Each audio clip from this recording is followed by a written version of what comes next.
Alright, so I'm gonna show you guys a little bit about making a button in Photoshop. I've made a little illustration here.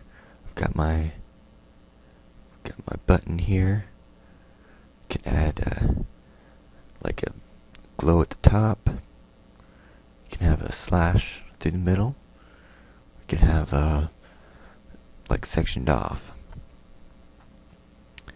So I'm going to show you how to do each and every one of these things. Okay, so create a new project.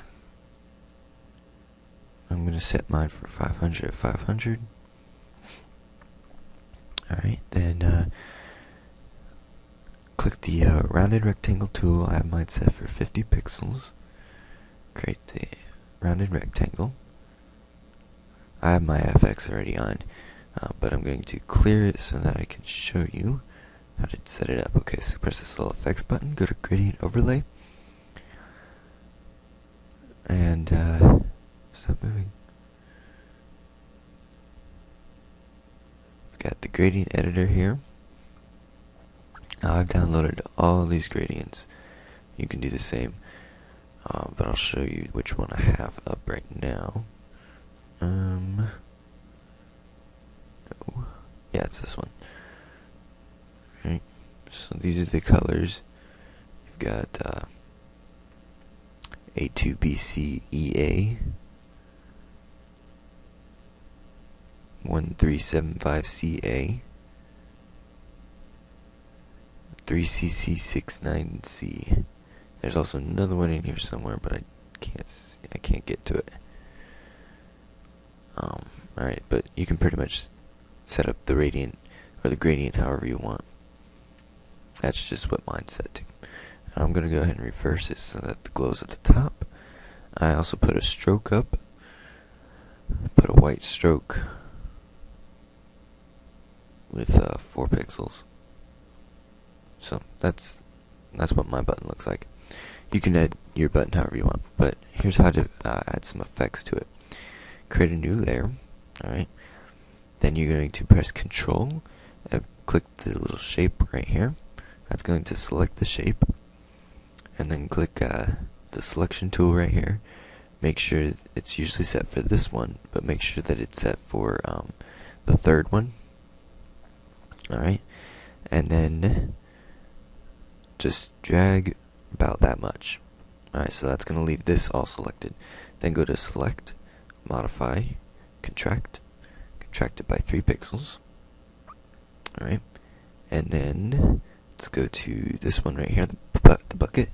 Click the gradient tool instead, and make sure that it's set to 4-color to transparent, and make sure that your 4-color is white. And then just drag down. Press Ctrl D to see what it looks like. Looks perfect. Alright, now let's create another one. New layer. Again, we're going to select the shape. This time we're going to select the pen tool. You're going to select somewhere right here, and somewhere on the other side.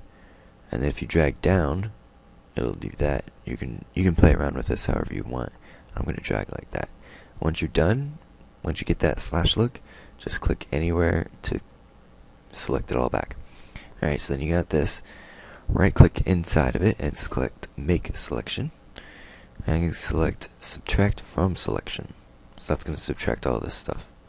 And just leave all this selected. Go back to your gradient.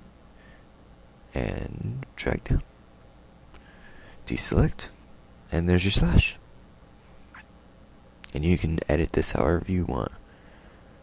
Alright, so far we've got the glow at the top and the slash to the center. Now we're going to do another center slash, but it's more going to be like a section slash. Select it again. Go back to this one, and instead of going on the bottom, we're going to go on the top. Do about right there. Okay, and then what you're going to do is you're going to use the paint bucket. Foreground is white, filled in. Alright, deselect. And then go to opacity and select whatever, 20, 21. There you go. So with these 3 different techniques, you create all different kinds of buttons. You can have the glow at the top, you can have the slash to the center, and you can have the section at the bottom. Alright, so hopefully that helps anyone, everyone. My favorite is the slash, because I just like the glossy look to it. I also like this one because it kind of looks like it's coming from the top. I like to use this one in programs because then I can put it on the bottom and make it look like it's being pressed or something. Alright, here, let me show you real quick.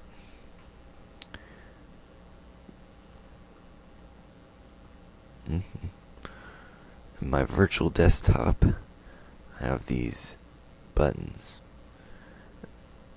So here's my calculator overlay for hover, and then that's just regular. Yeah, regular and hover. There we go. Okay, so here, program code viewer. This is just the regular. This is when you hover your mouse over it, like that, and that's when you click it. So notice the difference from when you click it and then you hover. So yeah, you can do all different kinds of things with Photoshop. You just need to know how to do it. So that's why I'm here showing you how to do it. All of them together doesn't really look very good at all, but one at each other looks good enough for me. Alright, so I hope that helps.